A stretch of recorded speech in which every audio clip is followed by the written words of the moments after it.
ಧರ್ಮಸ್ಥಳ ಅಂತಂದ್ರೆ ಒಂದು ಧಾರ್ಮಿಕ ಸ್ಥಳ. ಧರ್ಮಕ್ಕೂ ನೀವು ಯಾವುದೇ ಕ್ರಿಮಿನಲ್ ಆಕ್ಟಿವಿಟಿಗೂ ಸಂಬಂಧ ಇಲ್ಲ. ಅಲ್ಲಿ ಧರ್ಮದ ಭಾವನೆ ಇದೆ. ಮಂಜುನಾಥ ಸ್ವಾಮಿಯ ದೇವಾಲಯದಲ್ಲಿ ಇಡೀ ಕರ್ನಾಟಕ ಜನ ಭಕ್ತರಿದ್ದಾರೆ. ಎಲ್ಲ ಭಕ್ತರು ಕೂಡ ಸಹಜವಾಗಿ ದೇವರ ದರ್ಶನಕ್ಕೆ ಹೋಗ್ತಕ್ಕಂಥದ್ದು ಸಹಜ.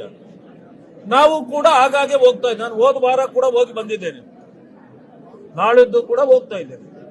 ಯಾಕೆಂತಂದ್ರೆ ಕೆಲವರು ಆ ದೇವಸ್ಥಾನಕ್ಕೂ ಕಳಂಕ ಹಚ್ಚುವ ಕೆಲಸವನ್ನ ಮಾಡಿದ್ದಾರೆ.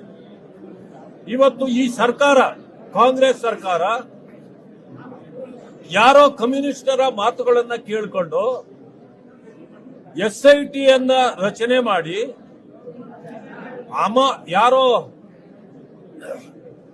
ಒಬ್ಬ ವ್ಯಕ್ತಿಯನ್ನ ಮುಂದಿಟ್ಟು ಅನಾಮಿಕ ಅಂತೇಳಿ ಆ ಅನಾಮಿಕನಿಗೆ ಈ ಸರ್ಕಾರ ಸರೆಂಡರ್ ಆಗಿದೆ. ಅನಾಮಿಕನು SITಗಿಂತ ಮೇಲಿದ್ದಾನೆ. ನಿನ್ನೆ ನೋಡ್ತಾ ಇದ್ದೇವೆ, SIT ಯಾರು ಆಫೀಸರ್ಗಳಿದ್ದಾರೆ ಅವರಿಗೆ ಅವನು ಡೈರೆಕ್ಟ್ ಮಾಡ್ತಾನೆ, ಹೀಗೆ ಮಾಡಿ ಅಂತ.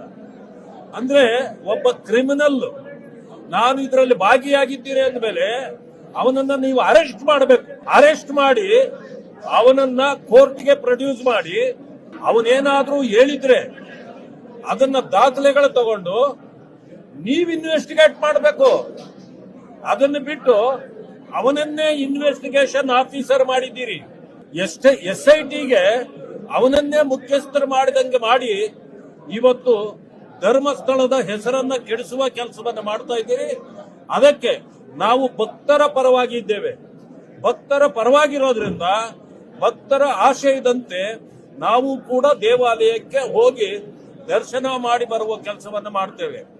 ಸರ್ಕಾರ ಒಂದನ್ನು ಅರ್ಥ ಮಾಡ್ಕೊಳ್ಬೇಕು, ಈ ರೀತಿ ಧಾರ್ಮಿಕ ಸ್ಥಳಗಳನ್ನ ನೀವು ಗುರಿಯಾಗಿಟ್ಟುಕೊಂಡು ಈ ಕಮ್ಯುನಿಸ್ಟರ ಜೊತೆಯಲ್ಲಿ ಸೇರಿ ನೀವು ತಪ್ಪುದಾರಿಗೆ ಎಳೆಯತಕ್ಕಂತ ಕೆಲಸವನ್ನ ಮಾಡಿದ್ರೆ ಭಕ್ತರ ತಾಳ್ಮೆಯನ್ನ ನೀವು ಪರೀಕ್ಷೆ ಮಾಡುತ್ತಿದ್ದೀರಿ ಅಂತ ಅರ್ಥ. ಒಂದು ಸಮಯ ತಾಳ್ಮೆಯಿಂದ ಭಕ್ತರು ಕಾಯ್ತಾ ಕುಳಿತಿದ್ದಾರೆ, ಏನೋ ಇರ್ಬಹುದೇನೋ ಅಂತ.